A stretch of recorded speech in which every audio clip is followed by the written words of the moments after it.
Hello दोस्तों, स्वागत है आपका हमारे यूट्यूब चैनल मरीन वर्ल्ड में। दोस्तों, आज के इस वीडियो में मैं आपको बताऊंगा कि रेपो और रिवर्स रेपो रेट्स क्या हैं। इससे जुड़ी सारी जानकारी मैं आप लोगों को आज के इस वीडियो में दूंगा। दोस्तों, वीडियो में आगे बढ़ने से पहले मैं आपसे रिक्वेस्ट करना चाहूँगा कि अगर आपने अभी तक इस चैनल को सब्सक्राइब नहीं किया है तो इसे ज़रूर सब्सक्राइब कर लीजिएगा, और अगर आपको ये वीडियो पसंद आए तो अपने फ्रेंड्स के साथ इसे शेयर ज़रूर कीजिएगा। तो चलिए दोस्तों, इस वीडियो को स्टार्ट करते हैं। दोस्तों, रेपो रेट और reverse repo rate banking sector से जुड़े महत्वपूर्ण शब्दावलियाँ हैं। इन दोनों का महत्व इस बात से जाना जा सकता है कि हमारे द्वारा लिए जाने वाले लोन पर लगने वाला ब्याज इन दोनों रेट से पूरी तरह से प्रभावित होता है। रेपो रेट और reverse repo rate reserve bank और अन्य बैंकों के बीच लिए जाने वाले लोन पर लगने वाला ब्याज होता है। आसान शब्दों में समझा जाए तो रेपो ब्याज की वो दर होती है जिस दर पर भारत का central reserve bank of India अन्य कॉमर्शियल बैंक्स को लोन उपलब्ध कराता है। इसके ठीक विपरीत रिवर्स रेपो रेट ब्याज की वो दर होती है जिस पर कॉमर्शियल बैंक अपने पास रखे गए एक्स्ट्रा पैसों को रिजर्व बैंक ऑफ इंडिया के पास जमा कराते हैं। रिजर्व बैंक के द्वारा समय समय पर ज़रूरत के हिसाब से रेपो रेट और रिवर्स रेपो रेट में बदलाव किया जाता है। इस बदलाव को उनके द्वारा रिजर्व बैंक की साइट पर डाला जाता है।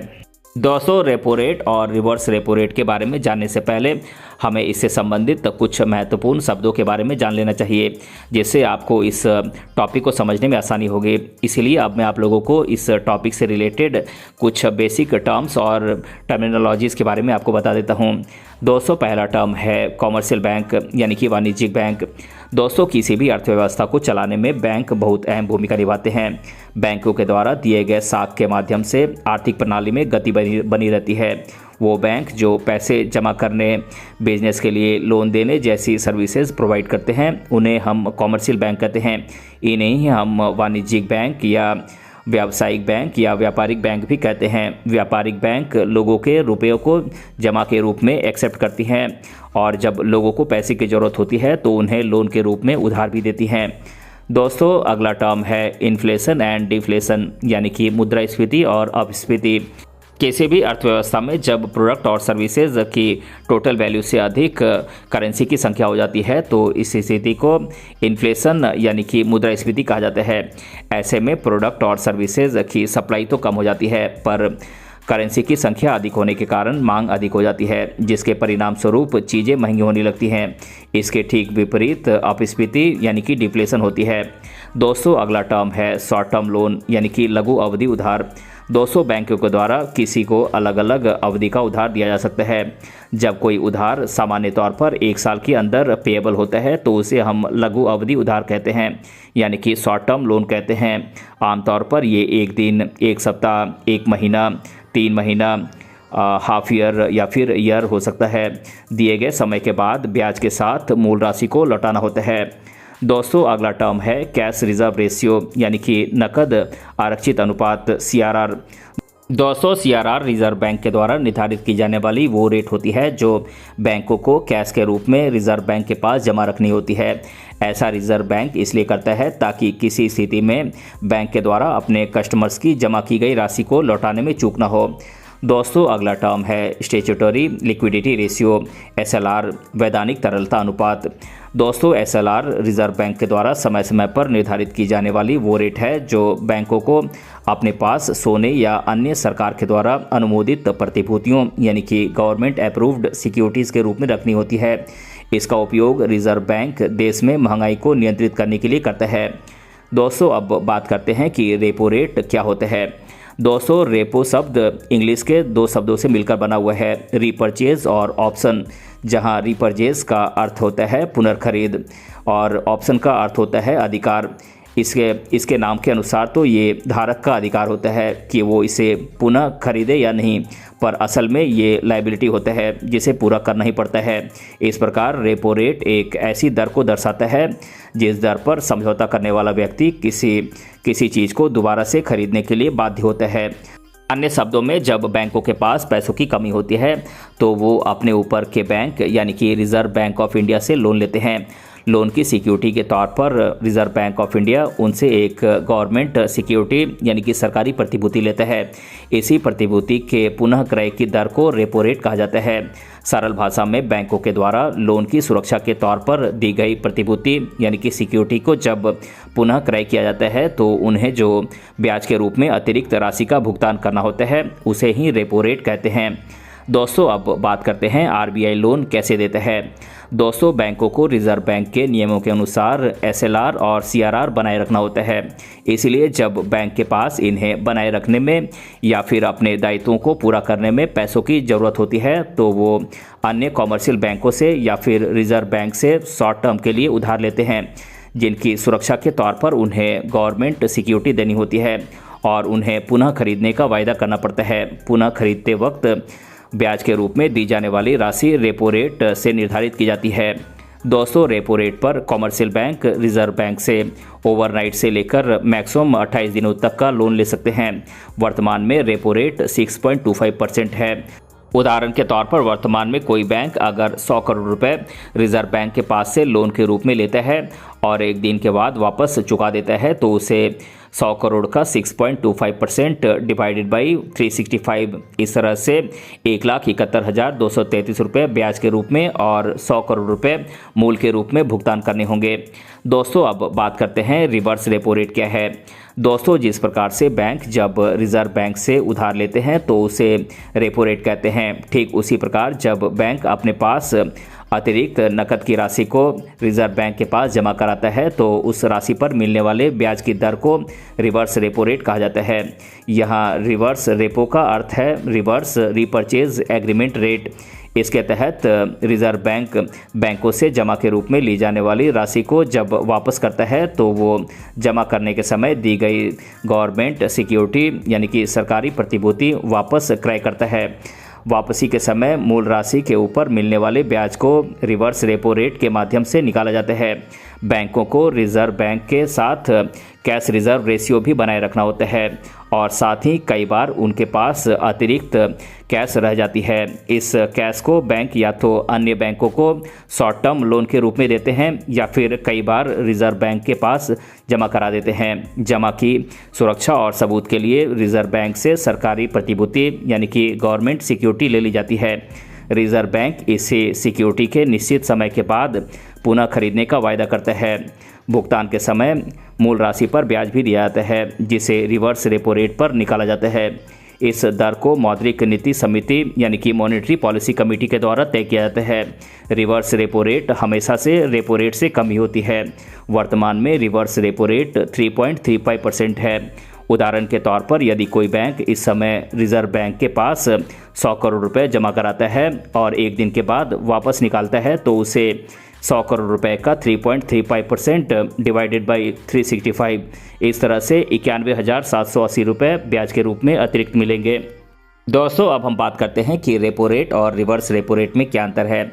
जैसा कि मैंने आप लोगों को पहले बताया कि आरबीआई के द्वारा जब अन्य बैंकों से ब्याज लिया जाता है तो उसे रेपो रेट पर लिया जाता है। इसके विपरीत जब आरबीआई बैंकों को ब्याज देता है तब इसे रिवर्स रेपो रेट पर दिया जाता है। रेपो रेट में आने वाले बदलाव नागरिकों को सीधे तरीके से प्रभावित करते हैं, लेकिन रिवर्स रेपो रेट की स्थिति में ऐसा नहीं होता है। Repo rate reverse repo rate के मुकाबले अधिक होता है। वर्तमान में दोनों के बीच 2.9% का अंतर है। दोस्तों, अब हम बात करते हैं कि रेपो रेट क्यों बढ़ता है। दोस्तों, रिजर्व बैंक के द्वारा रेपो रेट का इस्तेमाल मॉनेटरी पॉलिसी यानी कि मौद्रिक नीति के उद्देश्यों को पूरा करने के लिए किया जाता है। जब देश में इन्फ्लेशन की स्थिति होती है तब रिजर्व बैंक रेपो रेट को बढ़ा देती है। रेपो रेट के बढ़ जाने से बाजार में वस्तुओं की मांग कम हो जाती है क्योंकि लोगों के पास लोन लेने की क्षमता कम हो जाती है। इस प्रकार से रेपो रेट को बढ़ाकर रिजर्व बैंक निरंतर महंगाई को नियंत्रण में लाती है।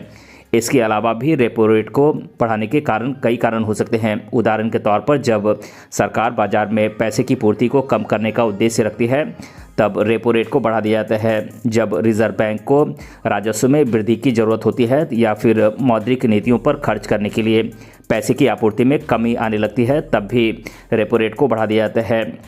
भारत में मुख्य तौर पर रेपो रेट में बढ़ोतरी ही देखने को मिलती है क्योंकि यहाँ पर मुद्रास्फीति यानी कि इन्फ्लेशन की स्थिति बनी रहती है।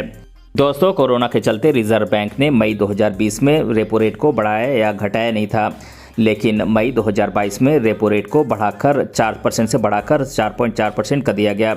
उसके बाद हर 1-2 महीने में इसे 50 बेसिस पॉइंट बढ़ा दिया गया और दिसंबर में इसे 6.25% कर दिया गया।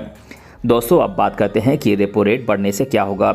दोस्तों, रेपो रेट में बढ़ोतरी के परिणाम स्वरूप बैंक आरबीआई से पैसे उधार लेने से कतराते हैं और उनके पास पैसों की कमी हो जाती है। इसी से बचने के लिए बैंक अपने कस्टमर से अधिक ब्याज दर वसूलते हैं। बैंकों की ब्याज की दर बढ़ जाने से कस्टमर लोन लेने पर नियंत्रण करते हुए कम लोन लेते हैं। इस प्रकार बाजार में पैसे की पूर्ति कम हो जाने से खरीदने की क्षमता कम हो जाती है और खरीद कम होने की वजह से प्रोडक्ट यानी कि उत्पादों के दाम में कमी आने लगती है। दोस्तों, रेपो रेट के बढ़ने से आम आदमी पर बहुत प्रभाव पड़ता है। आम आदमी आमतौर पर कर्ज के माध्यम से अपनी बहुत सी ज़रूरतों को पूरा करने की कोशिश करता है, चाहे वो शादी का खर्च हो, ज़रूरत का वाहन हो, घर हो, पढ़ाई का खर्च हो। अक्सर लोन के माध्यम से ही इन्हें पूरा किया जाता है। ऐसे में रेपो रेट के बढ़ जाने से इन कर्जों के ब्याज की दर में बढ़ोतरी होती है, जिसका सीधा असर आम आदमी की जेब पर पड़ता है। दोस्तों, जब बाजार में पैसे की कमी पाई जाती है तो अक्सर आरबीआई के द्वारा रेपो रेट में कमी कर दी जाती है। कई बार आम आदमी के दबाव के कारण भी रेपो रेट में गिरावट करनी पड़ती है। भारत में चूंकि डिफ्लेशन यानी कि अपस्फीति की स्थिति नहीं होती है, इसीलिए रेपो रेट में गिरावट भी कम ही देखी जाती है। इसके बाद भी रिजर्व बैंक के द्वारा जब बाजार में प्रोडक्ट्स यानी कि उत्पादों की खरीद को बढ़ाने की ज़रूरत होती है और पैसों की आपूर्ति को बढ़ाने की ज़रूरत होती है, तब अक्सर रेपो रेट को घटा दिया जाता है। आमतौर पर भारत में रेपो रेट में गिरावट नहीं देखी जाती है। फिर भी साल 2008 के मिड से लेकर 2009 के तीसरे महीने तक, इसके अलावा 2014 की शुरुआत से लेकर 2017 के मध्य तक और फिनेंशियल ईयर 2019 से 20 के बीच रेपो रेट में गिरावट देखी गई है। दोस्तों, अब बात करते हैं रेपो रेट में गिरावट से क्या होगा। दोस्तों, रेपो रेट में गिरावट के परिणाम स्वरूप बैंक रिजर्व बैंक से लोन लेने में सक्षम हो जाते हैं। इस प्रकार बैंक अधिक मात्रा में रिजर्व बैंक से लोन लेकर अपने पास कैश बढ़ा लेते हैं, जिसके चलते वो कस्टमर्स को लोन देने में इच्छुक होते हैं। अधिक से अधिक कर्ज देने के लिए बैंक ब्याज की दरों को कम कर देते हैं। ब्याज की कम दरों को देखते हुए आम आदमी जो अपनी ज़रूरतों को दबाए बैठा होता है, वो कर्ज लेने के लिए आतुर हो जाता है। इस प्रकार बाजार में पैसे की आपूर्ति को बढ़ाया जाता है। दोस्तों, रेपो रेट में गिरावट आने से आम नागरिक बहुत खुश होता है। इसका कारण है रेपो रेट में गिरावट आने से ब्याज की दरें कम हो जाती है, जिसके चलते आम नागरिक कर्ज लेने में सक्षम हो जाता है और अपनी ज़रूरतें पूरी कर सकने में काबिल हो जाता है। इस प्रकार इलेक्शन के समय जनता को खुश करने के लिए भी रेपो रेट का सहारा लिया जाता है। दोस्तों, अब हम जान लेते हैं कि रिवर्स रेपो रेट में बढ़ोतरी के क्या परिणाम होते हैं। दोस्तों, रिजर्व बैंक बहुत सी स्थितियों में रिवर्स रेपो रेट में बढ़ोतरी करता है। जब सरकार के द्वारा तय किया जाता है कि बाजार में इस समय पैसों की आपूर्ति बहुत ज़्यादा हो गई है और उसे कम किया जाना चाहिए, तब रिवर्स रेपो रेट को बढ़ा दिया जाता है, जैसे कि बैंकों के द्वारा अपने पैसों को रिजर्व बैंक के पास जमा कराना आकर्षक और सुरक्षित हो जाता है।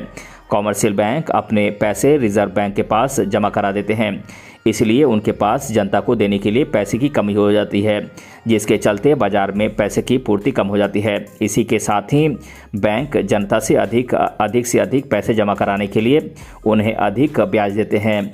दोस्तों, रिवर्स रेपो रेट में बढ़ोतरी मुद्रास्फीति यानी कि इन्फ्लेशन को कम करने के लिए भी की जाती है। इसके साथ ही जब सरकार ब्याज की दरों को बढ़ाना चाहती है तो रिवर्स रेपो रेट को बढ़ा दिया जाता है। रिवर्स रेपो रेट के बढ़ने से ब्याज की दरों पर नकारात्मक प्रभाव पड़ता है और कर्ज पर ब्याज महंगा हो जाता है। इस प्रकार रिवर्स रेपो रेट का आम नागरिक पर अच्छा असर नहीं होता है। दोस्तों, अब बात करते हैं कि रिवर्स रेपो रेट की दर में गिरावट से क्या परिणाम होता है। दोस्तों, रिजर्व बैंक के द्वारा रिवर्स रेपो रेट की दर में अक्सर गिरावट नज़र आती है। जब रिजर्व बैंक चाहता है कि बैंकों के द्वारा अपने पास पैसा ज़्यादा रखा जाए, तब reserve bank reverse repo rate को घटा देता है। इससे होता यह है कि बैंकों के लिए रिजर्व बैंक के पास पैसे पार्क करना लाभदायक नहीं रह जाता है। इसके चलते बैंक अपने पैसे कस्टमर्स को कर्ज पर देने के लिए इच्छुक होती हैं। अधिक से अधिक कर्ज देने के लिए बैंक ब्याज की दरें घटा देती हैं। इसीलिए जब सरकार के द्वारा देखा जाता है कि बाजार में अपस्फीति यानी कि डिफ्लेशन की स्थिति है, तब रिवर्स रेपो रेट को घटा दिया जाता है और बाजार में पैसों की पूर्ति बढ़ जाती है। इसीलिए रिवर्स रेपो रेट का घटना जनता के लिए अच्छा असर लेकर आता है। दोस्तों अब मैं आप लोगों को रेपो रेट और रिवर्स रेपो रेट से रिलेटेड लोगों के द्वारा अधिकतर बार पूछे जाने वाले प्रश्नों को आप लोगों के साथ एक एक कर डिस्कस कर देता हूं। पहला सवाल है, रेपो रेट और रिवर्स रेपो रेट क्या है। तो दोस्तों मैं आपको बता दूं कि रेपो रेट ब्याज की वो दर है जिस दर पर रिजर्व बैंक अन्य बैंकों से ब्याज लेता है। इसी प्रकार रिवर्स रेपो रेट पर अन्य बैंकों के द्वारा जमा की गई राशि पर रिजर्व बैंक ब्याज देता है। दूसरा सवाल है, भारत में वर्तमान में रेपो रेट और रिवर्स रेपो रेट क्या है। तो दोस्तों मैं आपको बता दूं कि 7 दिसंबर 2023 को रेपो रेट 5.9% से बढ़ाकर 6.25% कर दिया गया और रिवर्स रेपो रेट को 3.75% से घटाकर 3.35% कर दिया गया है। तीसरा सवाल है, आरबीआई रेपो रेट पर कितने समय के लिए ब्याज पर पैसे देता है। तो दोस्तों मैं आपको बता दूं कि आरबीआई के द्वारा ओवरनाइट से लेकर अधिकतम 28 दिनों तक रेपो रेट पर ब्याज पर पैसे दिए जाते हैं। तो दोस्तों आज के इस वीडियो में मैंने आप लोगों को बताया कि रेपो रेट और रिवर्स रेपो रेट्स क्या है। इसके बारे में मैंने आप लोगों को आज के इस वीडियो में डिटेल से बताया है। दोस्तों अगर आपको ये वीडियो पसंद आया है तो अपने फ्रेंड्स के साथ इसे शेयर ज़रूर कीजिएगा और अगर आप चैनल पर नए हैं तो इसे ज़रूर सब्सक्राइब कीजिएगा। मिलते हैं अगले वीडियो में किसी अन्य टॉपिक के साथ, तब तक के लिए धन्यवाद।